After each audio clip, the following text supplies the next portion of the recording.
മച്ചമ്മ മന്തി കിടന്ന് മന്തി വെച്ച് നീയാണ്ടാ ആണെങ്കി നിങ്ങളിപ്പം കഴിക്കാൻ പോകുന്ന കുഴിമന്തിക്ക് കോഴി കൊടുത്ത കോഴിക്കടക്കാരൻ ഞാനാണ്. പേര് പേരയ്ക്ക. സത്യവും ധർമ്മവും നോക്കി മന്തിക്ക് നല്ല ജീവനുള്ള കോഴി കൊടുക്കുന്ന ഒരുപാട് കോഴിക്കടക്കാരുണ്ട് ഈ നാട്ടിൽ. അവർക്കിടയിൽ ചത്ത കോഴിയെ കൊടുക്കുന്ന ഒരു ചെകുത്താനെങ്കിലും വേണ്ടേ? മച്ചമ്മി മന്തിക്കടയിൽ ഓണർ നല്ല കോഴി വേണമെന്ന് പറഞ്ഞ് എന്റെ മെക്കെട്ട് കയറാൻ വന്നോണ്ടാണ് അവന് ഞാൻ എലിപ്പനി പിടിച്ച കോഴി കഴിവാതെ കൊടുത്തത്. ഇനി ഇതൊന്നും നീ അവിടെ പോയി വിളമ്പാതിക്കണ്ട. ഇനി അങ്ങനെ വല്ലതും സംഭവിച്ചാ അവൻ കോഴിയെ കൊല്ലുന്ന പോലെ കൊല്ലാൻ പോകുന്നത് ആദ്യം എന്നെ ആയിരിക്കും. എന്റെ മരണം കണ്ട് മനസ്സൊന്ന് പടച്ചിരിക്കുമ്പോ കോഴിക്ക് എലിപ്പനി കൊടുത്താ എവനെയും കൊല്ലും. എന്നെന്തിനുള്ളണം നീ ചാവേണ്ടവനാട്രാ അണ്ണാ. അണ്ണന്റെ കൊന്ന എവിടെന്നാ പോയി എലിപ്പനിയും പിടിച്ചോണ്ടൊന്നും കോഴിക്ക് കൊടുത്തിട്ട് അവന്മാര് നിന്നെ പിടിച്ച് മൊത്തം കഴിച്ചാ വല്ലതും പറ്റുമോ? ഏയ് പ്രശ്നമൊന്നുമില്ല. ഞാൻ കൊടുത്ത 2 കോഴിക്ക് എലിപ്പനി ബാധിച്ചിട്ടുള്ളായിരുന്നു. ബാക്കിയുള്ള 40 കോഴിയും ടാങ്കിൽ കെട്ടിക്കിടന്ന വെള്ളം കുടിച്ച് അമീബ രോഗം ബാധിച്ചതാണ്.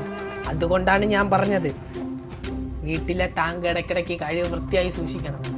ഇല്ലെങ്കിൽ വല്ല അസുഖവും വന്ന് ചാവും നീയൊക്കെ.